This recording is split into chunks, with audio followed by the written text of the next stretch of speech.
Outsourcing 2.0, a video podcast series powered by SupportNinja. I'm your host, Jack Malaco. As more and more daily interactions take place online, the amount of user-generated content associated with that, comments, posts, product reviews, and everything in there and in between is constantly growing. And these days, it takes just one piece of content to make or to break an entire brand's image. It's in every brand's best interest to make online spaces safe and positive wherever possible. That is where content moderation comes into play. That being said, I am joined today by someone who knows quite a bit about content moderation, SupportNinja's own Senior VP for Products and Innovation, Rio Barrameta. Rio, it is a pleasure to have you on the show today. Hi, Jack. I'm back. Happy to be here. And Rio, today we're going to be talking about content moderation. So let's go real high level with this to begin and answer the most pressing question, which is, what is content moderation? So content moderation is the management of user-generated content, text, image, video, different types of media, and filtering that content based on a set of rules, guidelines, or policies. It goes a bit farther, though, doesn't it? Because there are different types of content moderation. What do you think are the various types of content moderation? There are two major types. So you have pre and then post moderation. So obviously pre-moderation is when a content does not get published right away. It queues into a moderator that actually validates, makes sure that the content is in line with the guidelines before it gets published. And then post-moderation is where content gets published real time. And then based on a certain criteria, it then gets moderated or validated. Under post-moderation, there are certain methods, so to speak. The first one is reactive. And this is very popular in social media like Facebook. It's when the community or other users who can read or see the content reports it or flags it. And then it goes into a moderator to be investigated and reviewed or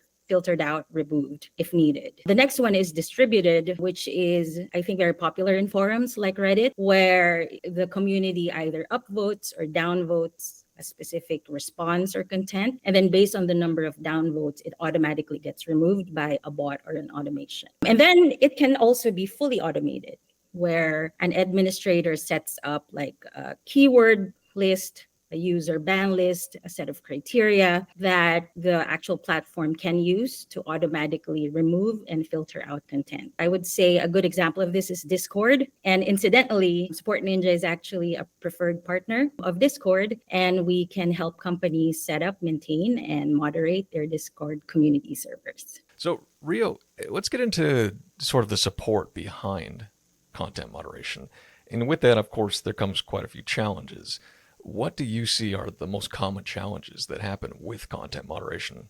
I'd say the biggest challenge would be just the sheer volume of content out there. With social media being part of our lives now, there's thousands and thousands of content that companies need to deal with to make sure that everything is on brand, nothing is misrepresented. And it's impossible for humans to do 100% of moderation of that content. And because of that, this also means that if it's only humans doing that moderation, they're actually exposed to potentially harmful content because they look and read and validate it day in and day out. So I think those are the two biggest challenges that we have. And you know what I'm going to follow up with next. We got to talk about AI.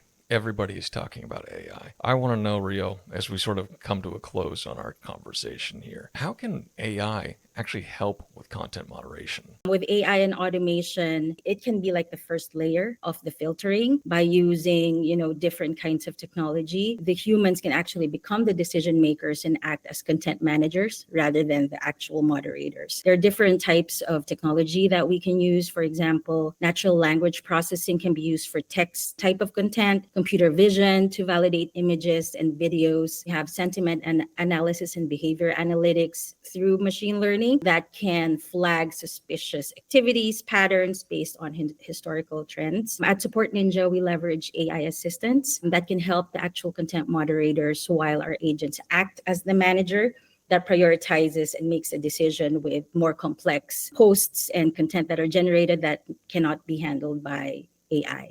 Wow. There you have it, folks. Content moderation. Rio, thank you so much for joining us today. I really appreciate the chance to get to talk to you about content moderation. Yeah, anytime. Thank you. And like we've said before, the information that we've found from humans and AI working together just reinforced our belief that these two forces are truly better when they work together. They safeguard your brand's reputation and keep your community safe no matter the size. Thanks for listening. Thanks for watching. We've got more to come. If you're interested in content moderation, but you're not really sure on how to pick a team that can actually do that job, well, tune in for the next episode where we're going to discuss how to pick a content moderation outsourced team. In the meantime, be sure to check out our previous episodes. And if you want to learn even more about what we discussed today, check out the blog that this episode was adapted from in the link attached to this video. This has been Outsourcing 2.0, a video podcast series powered by SupportNinja. I'm your host, Jack Malacco. Thanks for watching. And thanks for listening.